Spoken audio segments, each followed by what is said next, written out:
Sejam todos muito bem-vindos a mais um Conexão com Lucas Lousada. Um programa que busca, acima de tudo, fazer algo que parece ser simples, mas na sociedade contemporânea nunca foi tão complexo, a gente se conectar.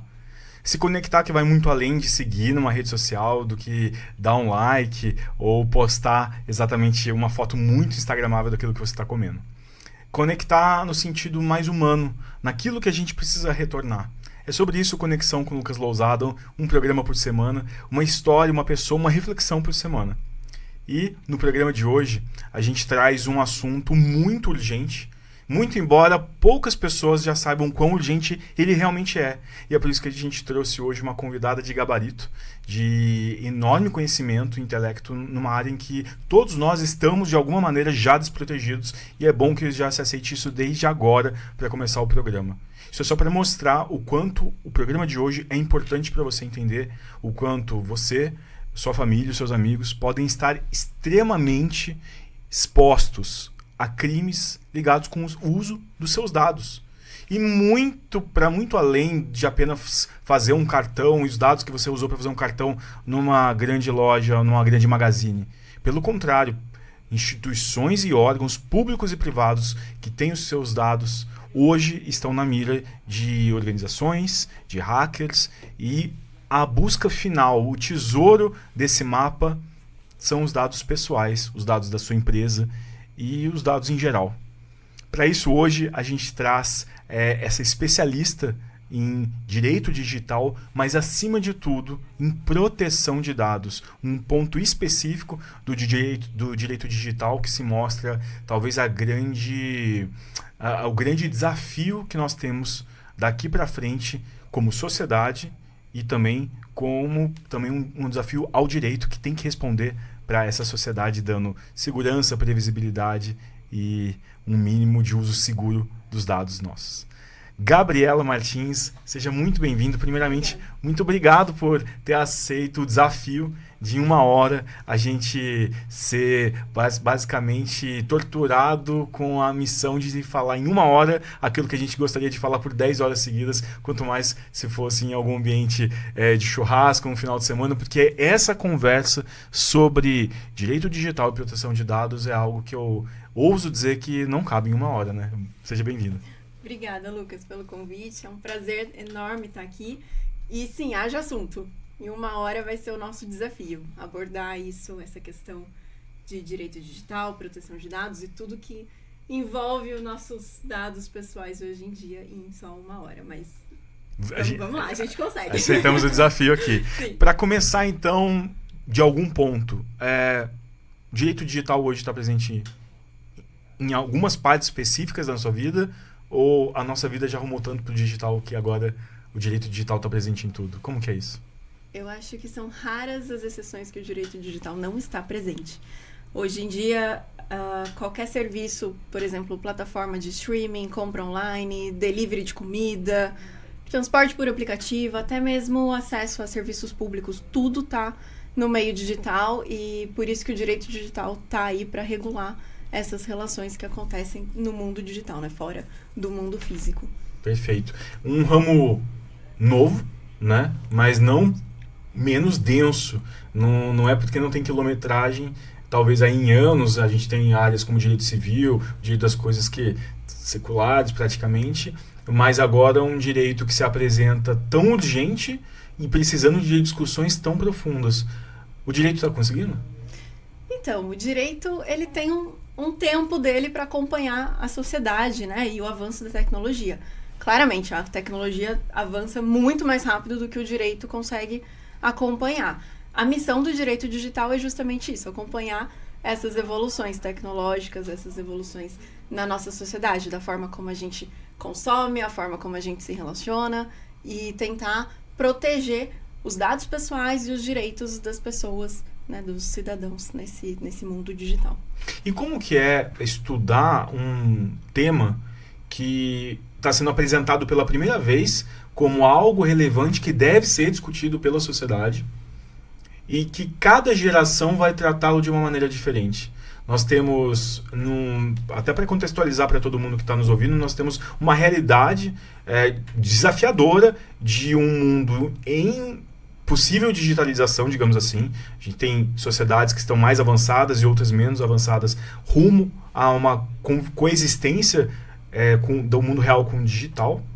E diferentes formas de consumir, de se usar esses dados e esse mundo digital. Você vai ter a geração Z, que já nasceu basicamente embebida do que é o digital. Para eles é tão natural quanto escovar os dentes de maneira analógica. Para os millennials, e aqui preciso acusar, os nascidos principalmente ali de 80, 85 até 95, que ainda tiveram um mundo analógico para chamar de seu, existências analógicas, o mundo ainda era o real, palpável, o jornal, né, que distribuía principalmente as notícias ainda meio físico, e teve que ter uma adaptação primeiro por uma facilidade social, digamos assim, os jovens através das redes sociais, o extinto Orkut, entre outros aplicativos que começaram a permear o desenvolvimento desses adolescentes, então ali nos anos 2000, e que agora chegam muitos aos 30, 40 anos, tendo que entender que aquele mundo dedicado antes talvez mais a um lazer ou a uma vivência mais social, agora se mostra um mundo desafiador, inóspito e muito perigoso. Então aí tendo que talvez atualizar o próprio aplicativo da mente, por assim dizer, para entender o meio que agora nós estamos discutindo, que é o digital. E nós temos os baby boomers, e além da geração X, óbvio, a que veio antes dos millennials, mas também os baby boomers, e todos eles assim que tiveram que de alguma maneira correr atrás para se atualizar, para não ficar desatualizado e não se tornar uma ilha analógica no meio de um mundo em digitalização. Essa contextualização é muito importante porque, trazendo para o assunto principal da noite de hoje, eu quero trazer para vocês um dado, um fato que aconteceu na nossa cidade e que afetou essas diferentes gerações, afetou de maneira perigosa. Todos nós aqui, pelo menos que moramos em Taubaté, tivemos nossos dados que estavam em poder, em posse, no uso da prefeitura, um poder público municipal, que veio a ser, foi noticiado até pelo canal T7 News, o ataque hacker que se deu no ano de 2024, ou seja, o ano passado, e estamos todos expostos. Estamos, então, expostos a perfis falsos com dados, seja da Secretaria de Educação, da Secretaria de Saúde, não só dos munícipes, mas também de organizações da sociedade civil que prestam serviços, empresas terceirizadas que são contratadas e toda uma gama aí de dados sensíveis, muito perigosos nas mãos erradas e que, infelizmente, isso veio acontecer. Gabriela, você pode dar para nós, então, um panorama desse desastre digital que aconteceu em 2024 para Taubaté? Sim, em agosto de 2024 a prefeitura sofreu um ataque hacker e esse ataque hacker acabou afetando os sistemas e várias secretarias, ou seja, saúde, educação, planejamento, fazenda. Então, com isso, vários dados, várias informações pessoais, tanto dos cidadãos quanto dos servidores públicos, podem ter sido comprometidas por esse ataque hacker. E é engraçado que, embora tenha acontecido em agosto de 2024, só agora a prefeitura identificou esse ataque e aí fez a comunicação, a ANPD, que é a Autoridade Nacional de Proteção de Dados, que é o órgão competente para avaliar esses incidentes de segurança, e está tomando, segundo o comunicado, né, da própria prefeitura, ela também está tomando medidas para reforçar a segurança da informação e também medidas tecnológicas para reforçar essa segurança digital, para que isso não aconteça mais. Para quem ainda não entendeu e está nos assistindo, se nós fôssemos fazer um paralelo muito ficcional entre o que aconteceu em Taubaté em agosto de 2024 e um terremoto, qual seria a escala Richter desse terremoto num ponto de vista de proteção de dados? Olha, a escala seria entre 8 e 10, assim, porque... Muito forte, então. É muito forte, porque além do volume de dados afetados, imagina, uma prefeitura com 300... de uma cidade com mais de 300 mil habitantes, se tem um sistema afetado, um sistema comprometido, isso afeta os dados de vários cidadãos, de boa parcela ali da população. E também pela sensibilidade das informações, por exemplo, como afetou a Secretaria de Saúde, a gente pode dizer que prontuários médicos podem ter sido comprometidos. No setor de educação, fichas de alunos, ou seja, dados de menores de idade, de crianças e adolescentes, e por aí vai. Dados de servidores, dados patrimoniais. Então, é uma cadeia, né? Não é só uma secretaria específica ou só um tipo de dado que pode ter sido afetado. Várias informações podem ter sido comprometidas. Então, daí a gente tem que entender quem são os sobreviventes desse desastre. Então, primeiro, o cidadão taubatiano que se preocupa com quando a prefeitura vai disponibilizar o carnê do IPTU, ele procura estar sempre em dia com as suas contas com a prefeitura, e qual que é a grande preocupação que esse cidadão, que até então se sentia em dia com as suas obrigações e protegido minimamente, talvez, porque guarda muito bem no fundo da carteira qualquer número de documento, agora, então, ele está exposto. Para esse cidadão, com essas consequências minimamente visíveis, assim? Assim, a gente não tem como saber, nem como afirmar que, por exemplo, foi afetado o sistema que emite os carnês ali de IPTU, ou então um sistema de RH. Isso a gente não tem como saber, só mesmo pelo comunicado oficial da prefeitura para a NPD. Isso é confidencial porque acaba envolvendo informações ali do negócio, né? Então, não é aberto ao público, mas com certeza cabe à NPD avaliar essa gravidade desse incidente, e aí ela pode tomar as providências, como um processo sancionador, uma fiscalização, dependendo ali da gravidade e dos possíveis prejuízos. Agora, falando em termos práticos, da preocupação dos cidadãos, né? Em termos práticos, quando acontece um incidente de segurança ou um vazamento de dados, por exemplo, esses dados são comprometidos, o perigo é fraude, roubo de identidade, compras realizadas por terceiros em nome ali daquela pessoa dona do aquele CPF, do nome, do e-mail, enfim. Então, quando acontece um incidente, isso acaba afetando a esfera, o cidadão em várias esferas da sua vida, como imagem, honra, privacidade, e tem também essa esfera econômica. Curioso, então a gente tem quase que um efeito cascata. Sim. De um primeiro fato de vazamento de dados com uma má gestão dos dados pela entidade, pela empresa pública ou privada. Até mesmo o fornecedor do sistema. Sim.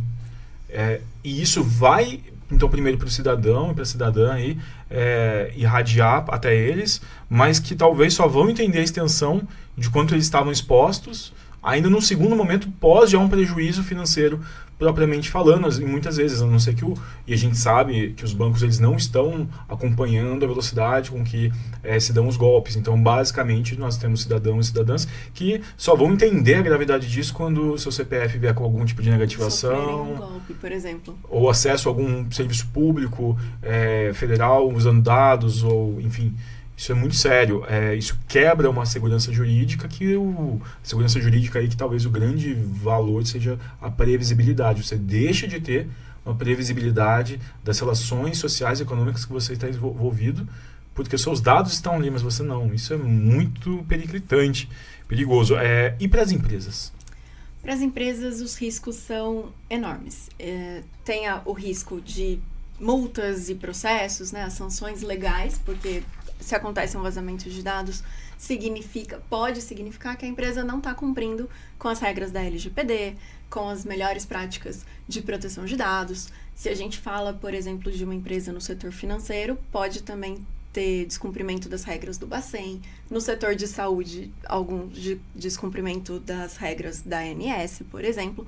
Mas, de forma geral, para além dessas consequências legais, tem também o prejuízo financeiro, porque o custo de um incidente de uma violação de dados, por exemplo, já chega a quase 5 milhões de dólares, segundo o relatório da IBM. E o que representa... É engraçado não, né? Mas triste. É trágico. É tragicômico, digamos assim. Porque representa um aumento de 10% em relação a 2023. Ou seja, o custo de uma violação só está aumentando cada vez mais. E aqui no Brasil esse custo está quase 2 milhões de dólares. Nossa. Sim. E fora o risco, o prejuízo reputacional também. Tanto para o indivíduo vítima, para a empresa vítima, mas também para a entidade que teve os dados vazados pela quebra de confiabilidade, digamos assim? A gente pode dizer que há uma quebra de confiança, né? Quando há algum vazamento de dados. E aí a reputação daquela empresa, ela pode ser colocada em jogo também, porque o consumidor, os clientes acabam quebrando ali essa confiança e fica mais difícil você fazer negócios, né? Você perde um pouco de credibilidade e oportunidades de negócio também. Entendi. Trazendo isso para a realidade de uma prefeitura municipal, que até por acho que uma dificuldade até de pessoal especializado para já lidar com uma demanda tão contemporânea, tão recente, né? Então, nós temos aí uma prefeitura que vai ser medida agora a sua confiabilidade por como ela lidou. E após o terremoto, como demonstrar por meio de atos, a empresa ou a prefeitura, ou o que seja, mas teve seus dados vazados, como demonstrar, qual a primeira ação? A primeira ação, quando você se tem um incidente, é apagar esse incêndio. Então, resolvido ali essa parte, né, esse primeiro perrengue, digamos assim, depois que resolveu, a gente tem que olhar para as ações que já foram tomadas, ou então o que pode ser feito para evitar novos vazamentos, novos incidentes. E a proteção de dados é um fator ali crucial, porque se você tem um programa de governança de dados bem estruturado e rodando ali, né, bem implementado, ou seja, atualizado, você consegue mitigar muitos riscos. Não existe risco zero, mas tem algumas medidas para você mitigar. Entendi. E então, esse comunicado que vem agora, um tanto quanto aí fora do tempo dos fatos, se foi agosto de 24, estamos sendo comunicados aqui em 2025.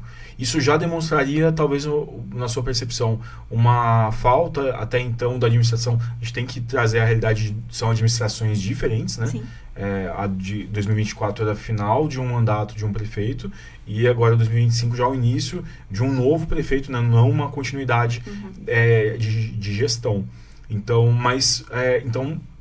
até falando da dinâmica intergestacional de gestão, assim, a alteração de gestão municipal, ali minimamente não havia um protocolo de emergência que transcendesse a alternância do poder e pudesse estar... na sua visão, havia algum protocolo ou não? É normal essa demora? Assim, a LGPD e os regulamentos da NPD dizem que você precisa comunicar um incidente em até 48 horas do conhecimento daquele ocorrido. Então, nesse caso aqui da prefeitura, a gente não pode dizer que em agosto de 2024, quando ocorreu, já teve, né, a prefeitura já sabia desse incidente. Teoricamente... É só quando soube, então. Teoricamente foi descoberto agora e por isso que só foi comunicado agora. Perfeito. E foi comunicado muito corretamente, porque dificilmente esse incidente não ia ser considerado um incidente grave pela NPD. Porque quando acontece um incidente de menor gravidade, ou seja, que não envolve muitos dados pessoais, ou nenhum dado pessoal, ou dados de crianças, ou então os dados não são sensíveis. Às vezes, pelo regulamento da NPD, não tem essa obrigatoriedade de você comunicar à autoridade.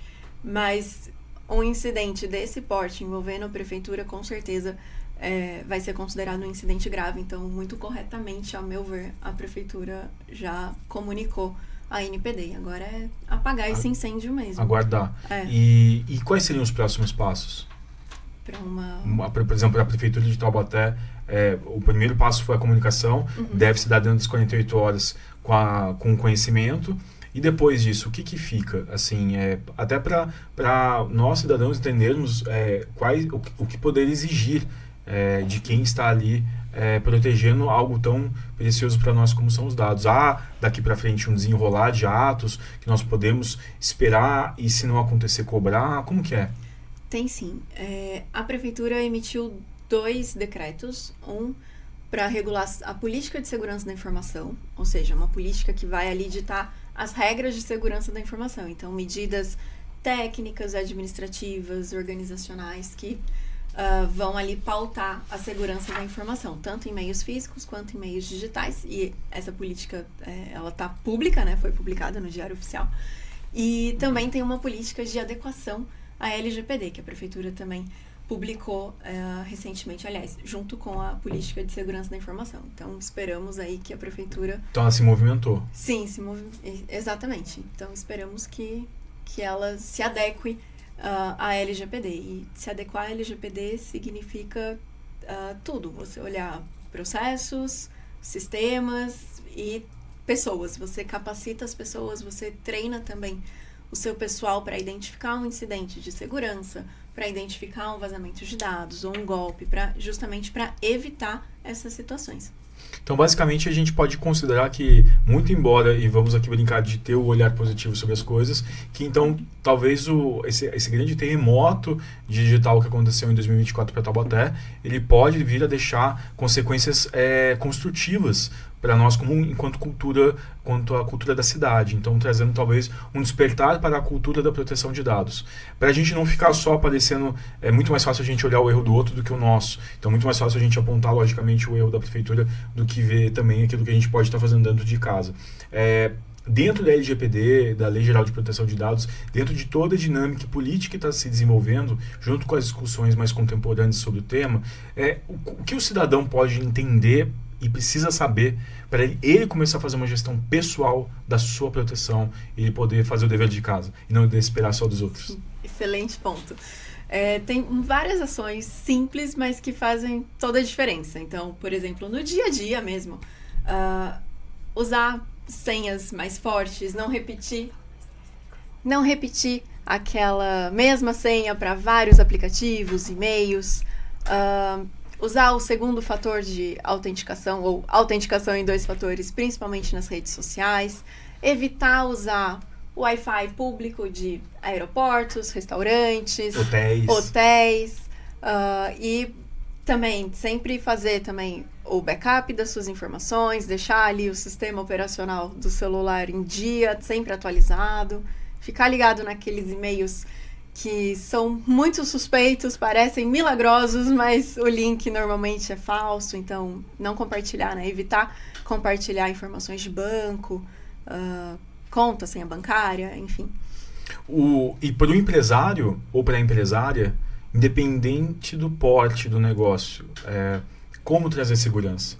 Que seja do comércio da esquina, uma clientela local, ou já um e-commerce bem desenvolvido, com abrangência nacional, duas estruturas de fornecimento de produtos e serviços, mas as duas usando de dados para fazer as suas trocas comerciais. Sim. Como?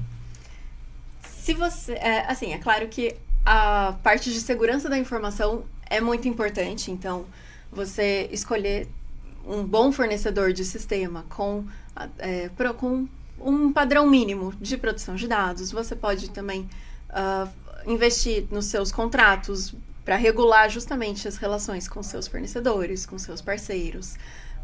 Em relação aos clientes e consumidores, né, pessoas físicas, para empresas é essencial a transparência, você ser transparente com o seu cliente sobre o que você está fazendo com os dados dele, por que você precisa daquele dado, e é sempre também olhar para necessidade. Então, eu preciso coletar todos esses dados, ou só alguns eu já consigo alcançar ali o objetivo, por exemplo. Interessante.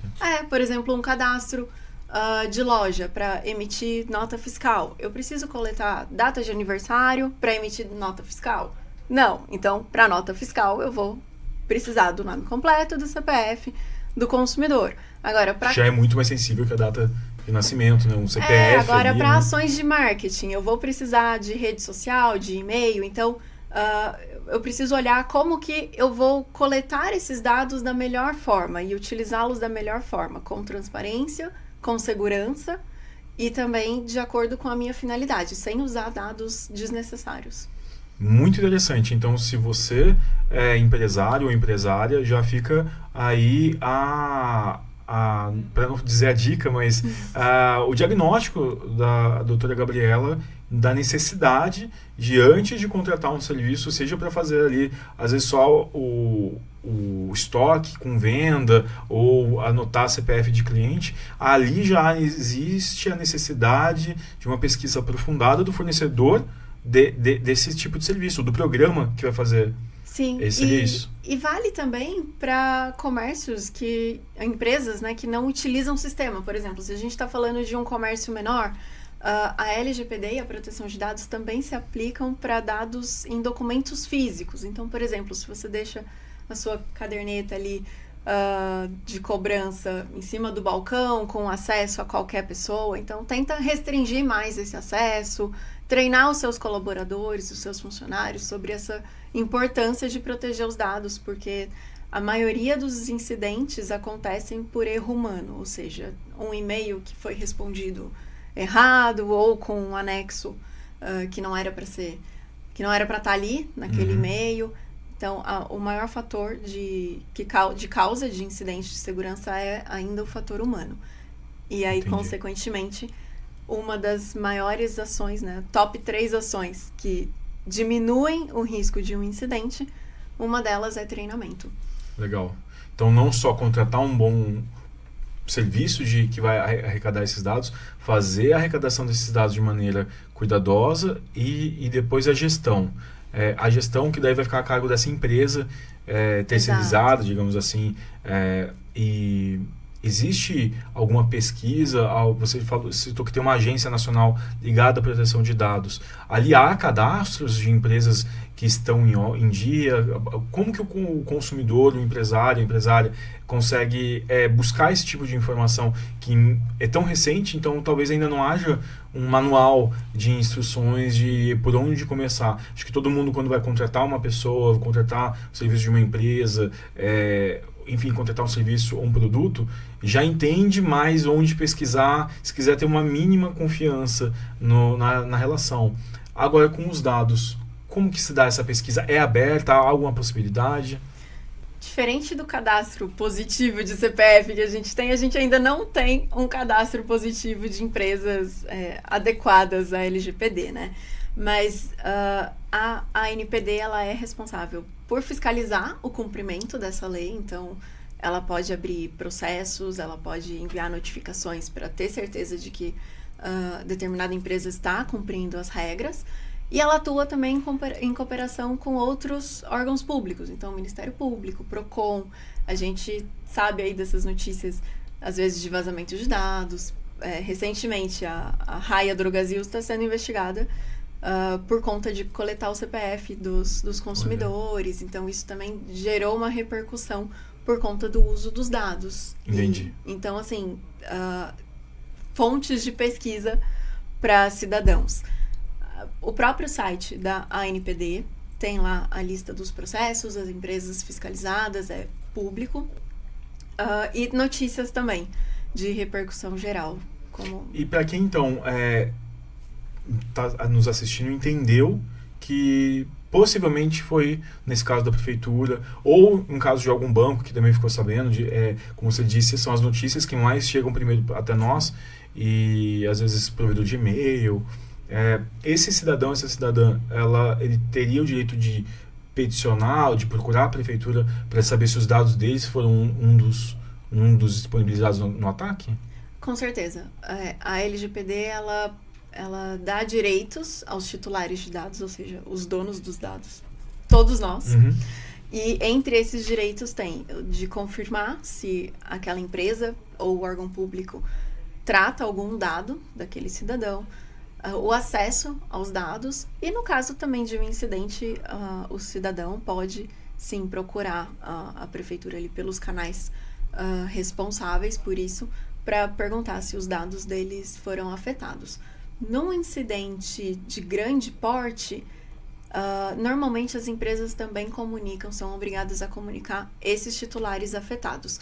Normalmente por determinação da ANPD também. Então, e uma comunicação ao estilo recall de carro Tipo da recall. GM, do nada, no meio de uma propaganda entre um jornal e o outro, aparece uma lista com nomes e você tem, ou não, é uma comunicação mais formal, precisa chegar às vezes uma correspondência, ou seja eletrônica ou física, como que é? Depende. A resposta clássica de um advogado. Depende. Mas é caso a caso, né? Tem casos que, sei lá, se tiver uma repercussão muito grande, então, e muitos titulares de dados afetados, a melhor comunicação vai ser em meios ali de comunicação de grande alcance, como TV, redes sociais, enfim. Mas tem casos também que a empresa comunica ali individualmente por e-mail cada titular afetado e aí não passa na TV, né? A gente não fica sabendo, mas acontece ali uma comunicação para os titulares afetados também. Entendi. E dessa situação, então, a gente tem um ato que foi aí talvez uma ação ou omissão por parte de quem tinha que fazer um devido trato desses dados, e temos, então, uma exposição jurídica, um risco maior de quem teve os dados vazados. A gente também pôde aí talvez fazer uma previsão de que, principalmente se tornando a pessoa física, ela só vai entender a consequência disso ao longo do tempo e com a medida de informações. A gente pode falar que no caso de vazamento de dados, a exposição jurídica é tamanha que haveria um dano presumido já só por quem teve seus dados vazados? Já há alguma leitura dos tribunais, alguma discussão nesse sentido? Como que é? Tem. Ainda não tem nenhum caso de repercussão geral, que vale para todo mundo, mas, por exemplo, recentemente o STJ decidiu que em caso de contratos de seguro de vida, se tiver um vazamento de dados e considerando que essas informações são mais sensíveis, né, como, por exemplo, dados de saúde, financeiros, enfim. Se tiver um vazamento de dados, o STJ já decidiu que nesses casos a responsabilidade da seguradora é objetiva e os danos morais são presumidos. Nossa! Então está mudando, a LGPD está aparecendo nos tribunais nesses casos. Na esfera trabalhista também tem muitos casos de LGPD, por exemplo, ou a empresa que fez o cadastro ali do que trabalhador. Usa indevidamente e acaba tendo ali uma invasão de privacidade do trabalhador, ou até mesmo casos em que o trabalhador é demitido por justa causa porque usou indevidamente os dados pessoais que estavam ali sob guarda daquela empresa. Então, tem muita discussão envolvendo proteção de dados na esfera trabalhista já. Mas, como você bem colocou, ainda não temos para quem não nos entende, a repercussão geral seria um instrumento ali que os tribunais superiores no Brasil eles têm para quando nós temos diversas ações que tratam muitas vezes da mesma natureza, ou tem um objeto muito parecido, ou, enfim, uma estrutura dessas ações muito próximas uma das outras, em que a resposta do judiciário ela corre o risco de não trazer uma pacificação social, porque à medida que são discutidos direitos individuais, nós temos aí a possibilidade de diferentes juízes ou diferentes desembargadores, ministros, darem diferentes visões e resoluções para os problemas.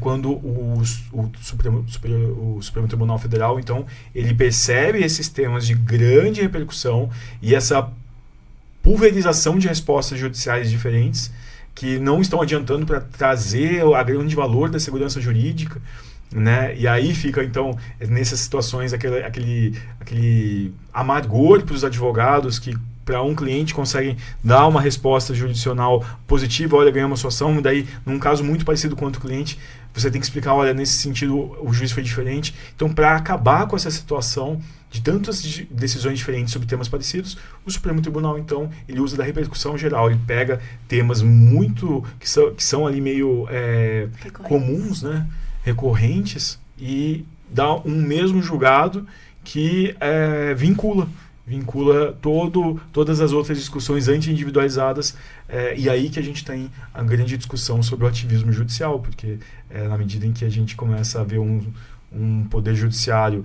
decidindo de maneira não mais casuística, mas agora trazendo direitos e a extinção de direitos, a mitigação de direitos, a criação de novos direitos por meio de decisões judiciais. Isso era algo que talvez, em tese, para visões mais tradicionalistas dos direitos, e doutora, me corrija se eu estiver falando alguma besteira enorme, mas isso caberia, sim, a uma discussão mais democrática dentro do panteão legislativo, né?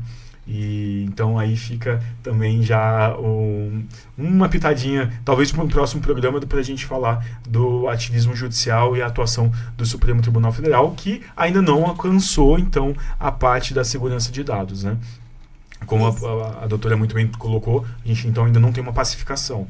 A gente vai ter diferentes decisões, então vale a pena, então, para quem está assistindo, procurar entender se os seus dados foram expostos e, por que não, depois disso, procurar uma boa advogada, um bom advogado para poder entender qual o horizonte para que esse fato danoso de exposição, aumento do risco da sua exposição para golpes e para que isso tenha algum tipo de reparação com talvez uma finalidade educativa para o poder público ou a empresa que faz a gestão desses dados, para que comece a, não querendo mais pagar indenizações, que comece a tratar melhor os dados. Seria esse o ideal, digamos assim. Tem esse caminho também da judicialização, né? Se você sofre um prejuízo em decorrência de um vazamento de dados, você tem direito ali a pedir uma reparação, dependendo ali do caso. Mas eu digo que a prevenção ainda é o melhor caminho, porque daí as empresas mitigam esse risco de vazamento de dados e também esse risco reputacional e toda essa questão também de mexer com o processo, lidar com os custos processuais ou de multas, enfim. Interessante. E o mais interessante desse assunto é a gente trazer a complexidade da diferença geracional. A gente vai ter públicos ali que estão entregando todos os seus dados para plataformas de apostas online, muitas delas que ao arrepio do que é uma segurança jurídica, uma previsibilidade de para onde estão os seus dados, quanto mais os dados bancários, né? E a gente vai ver a consequência disso mais para frente, para gerações que usam mais plataformas de apostas, para gerações que usam mais redes sociais. Então é uma trincheira aí que todos vão ter que, em algum momento, se valer de um advogado ou de uma advogada para tentar entender o que está sendo discutido. Gabriela, para a gente ir agora encerrando, doutora, o programa que, como eu falei, é um grande desafio colocar em 1 hora, mas fica alguma mensagem da doutora para quem está nos assistindo hoje, que agora despertou para o que é, não só, acima de tudo, o direito, mas despertou o que é o direito digital, falou, nossa, eu já tinha visto outros, direito médico, direito disso, mas agora um digital, e não só um direito digital, mas um direito da proteção de dados. Alguma mensagem? Tem. Proteção de dados e privacidade não é um luxo, né? É uma necessidade. Então, e tudo que basicamente a gente faz hoje envolve dados pessoais. Então, plataformas, tanto no mundo digital, né?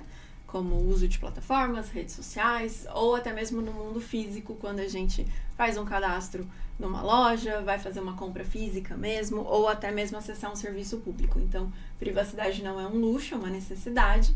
E para as empresas que conseguem entender a importância da proteção de dados o quanto antes, isso mitiga muitos riscos. E quando a gente entende a importância também disso, a gente acaba fazendo melhores escolhas como consumidor, como cidadão, como empresário, e isso acaba afetando todo o sistema ao seu redor. Então, é importante a gente sempre levar essa pauta e as pessoas olharem a proteção de dados como algo muito benéfico e vantajoso e não como um obstáculo.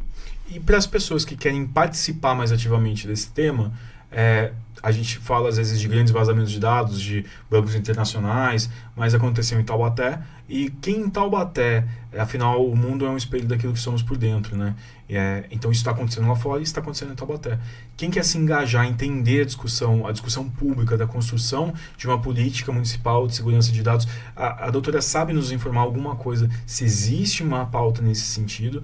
Já trouxe até dados de 2 decretos, se eu não me engano, pós o vazamento dos dados, mas se existe alguma discussão dentro do legislativo, uma preocupação da atividade dos vereadores em proteger os munícipes com a criação de normas nesse sentido. E então, essa primeira pergunta. E segundo, para além do legislativo, em quais outros pontos da sociedade civil organizada alguém pode buscar informação para se aprofundar e para futuramente poder consultar o doutor e falar, olha, eu descobri essa paixão e agora me dedico ao estudo também, foi vendo o seu programa. Por onde começar? Tá, vamos lá. A primeira pergunta, falando aqui de Taubaté, ainda não tem nenhuma iniciativa dos vereadores, da Câmara, ou até mesmo, né, da Prefeitura, voltada para legislar sobre proteção de dados, porque como é uma lei geral de proteção de dados, é uma lei federal, então cabe à União legislar sobre isso, e os municípios eles vão aplicando a lei. Mas, como eu comentei, a gente já tem os primeiros passos para uma governança de produção de dados. A gente espera que isso evolua rapidamente. A gente tem a política de segurança da informação e um decreto formalizando a adequação ali, o início, né, dos trabalhos de adequação da Prefeitura à LGPD. Legal. E agora, para quem quer começar a exercitar a própria curiosidade, que deve ter sido despertado assistindo esse programa, para além de um curso de Direito, de Digital, mas para quem não é da área jurídica, porque às vezes advogado fala muito para advogado, né? Mas para o cidadão em geral que gosta de ter um autoconhecimento e autodidata, por onde começar? A gente pode começar com indicação de filmes e documentários que falam sobre isso. Tem um da Netflix que é muito voltado para o funcionamento das redes sociais e como o uso dos dados acaba influenciando até eleições presidenciais. Então, na verdade, são duas indicações que eu deixo aqui. Privacidade Hackeada, na Netflix, e O Dilema das Redes, também na Netflix.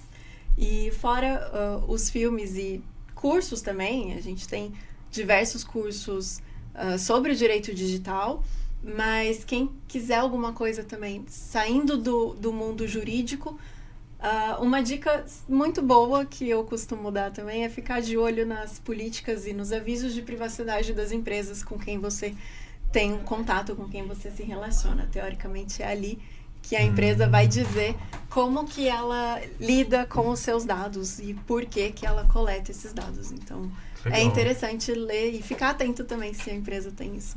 Legal, e já até borbulhando a minha imaginação de por onde eu tenho que ir de tantas empresas que acabam permeando a nossa vida, a nossa existência, não só fenomênica, mas jurídica, né?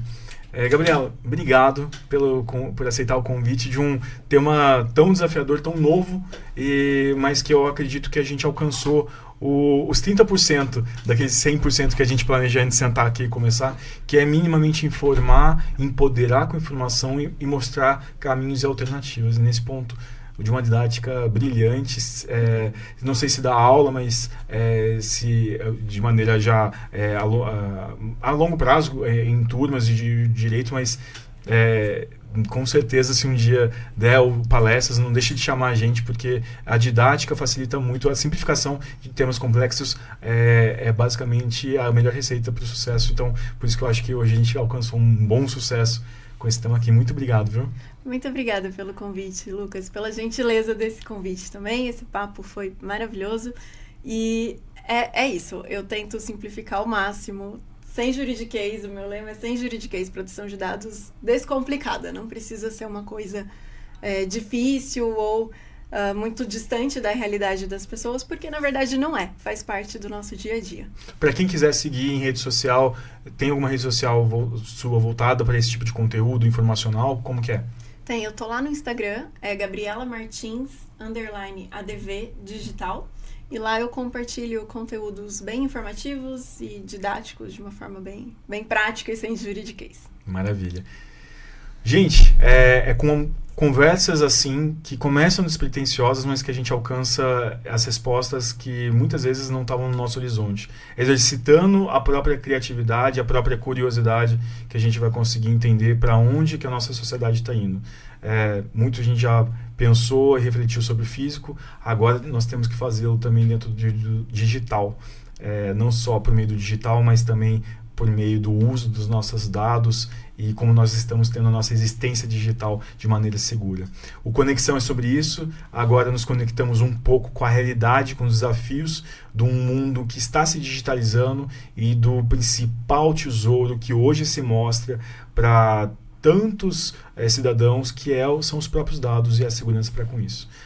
Acho que a gente conseguiu fazer o que fomos propostos aqui, um tema bem difícil, mas que, acima de tudo, serve para te empoderar com informação. Não deixe de exercitar a sua cidadania. Se te interessou, não deixe de encontrar os caminhos para o conhecimento por meio da Câmara Municipal de Taubaté, por meio da Universidade de Taubaté ou de outras universidades privadas, por dentro da Ordem dos Advogados do Brasil, que tem comissão temática específica sobre direito digital e proteção de dados. O mais importante, faça.